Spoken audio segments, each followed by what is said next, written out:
Hey guys, welcome back to the channel. In this video I'm going to show you the resources you need on how to pass your Part 107 test. So, most YouTubers out there actually don't tell you where to get the information at. They just tell you, hey, pay for my course and you'll pass the test. Well, you don't have to pay for a course to understand how to pass the test. The FAA actually has information out there for free, and they actually give you a study guide. So I printed out the study guide about a year ago, and not only this, that helped me. A couple of third-party books have helped me too, and here's one of them by ASA. So like I said, I got it last year, so this is the 2019 version. And this book basically just gives you question and answers kind of towards of what might be on your test. But the study guide is everything that you need to read that's going to be on your test. So I'm going to go over a couple things on here for a start. And at the end of the video, I'm going to kind of show you questions that might be on the test. Now, not all of the questions and answers out of these books are going to be on the test, because the book comes up with way more question and answers. Now the test is 60 multiple choice question, and they give you, I think, 2 hours to complete the test.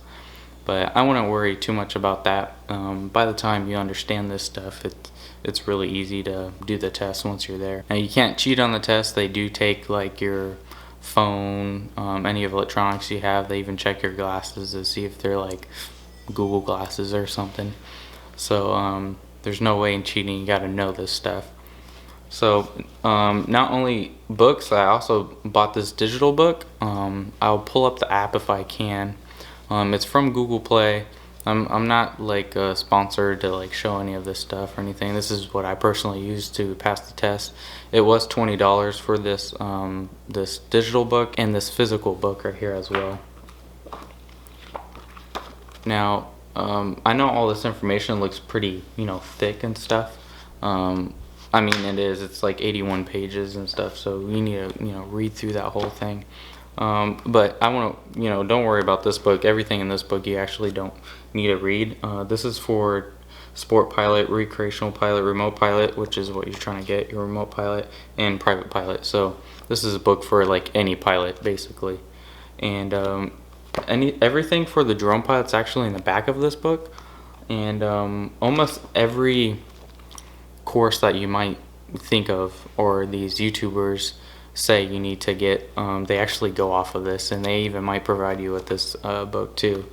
So I'm just letting you guys know you don't need to pay for a course to understand this stuff. I just suggest to pay for questions that will be on the test too. So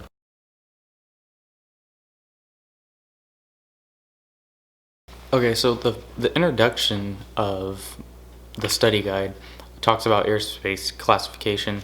So there's Class B, Class C, Class D, Class E, and Class G.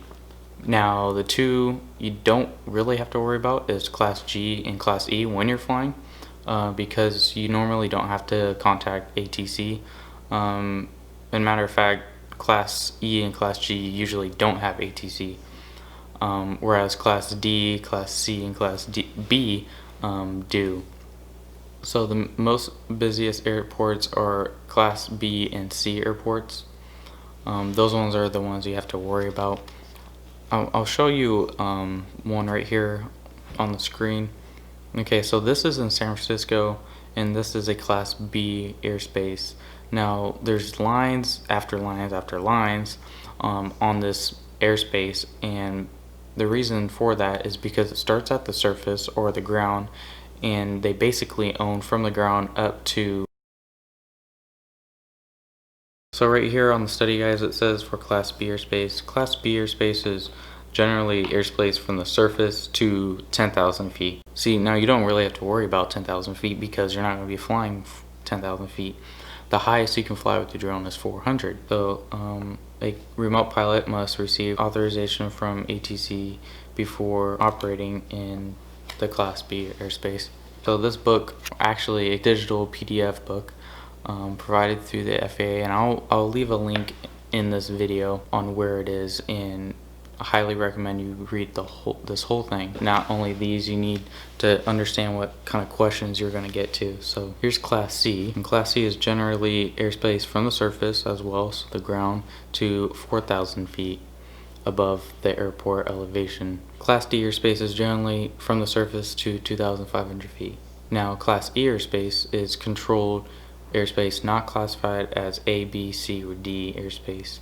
A large amount of the airspace over the United States is designated as Class E airspace. Now that's good for us because we don't really have to contact ATC that much, because there's a lot of Class E and not more of the busier ones. This provides a sufficient airspace for the safe control and separation of aircraft during IFR operations. That's the reason why they have them. Okay, and the last airspace is Class G airspace. The reason why you don't have to worry about Class G is because they're an uncontrolled airspace, so they don't have ATC towers, and actually Class G airspace, I think, are private airspaces. Okay, so I went a little bit over, different types of class airspace, and a little bit of what you need to know for that. So this is where it comes useful, the stuff I just showed you. So here's a question, and I'm going to give you the answer too.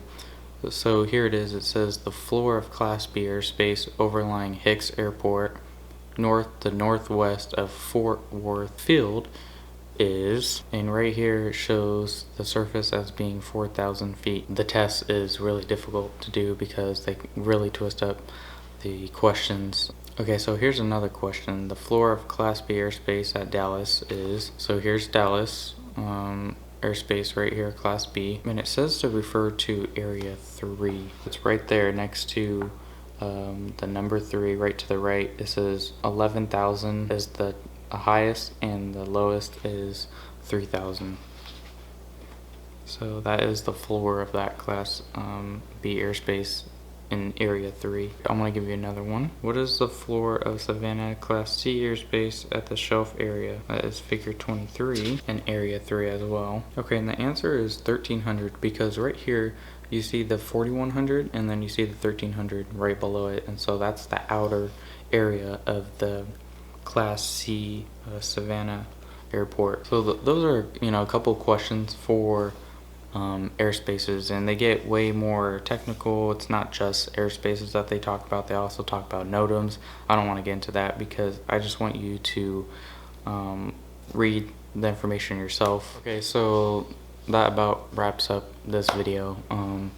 It's going to be extremely long if I just keep going on. I'm going to end it here. If you guys have any questions, leave in the comments. I know it's somewhere in my head, it just won't come out right now, so just leave your comments. I'll answer them. I'll get back to you guys, and I hope you guys like this video. In return for this video for you guys, I would highly recommend for you guys to subscribe. That just helps my channel. Like the video too, and yeah, see you guys in the next video.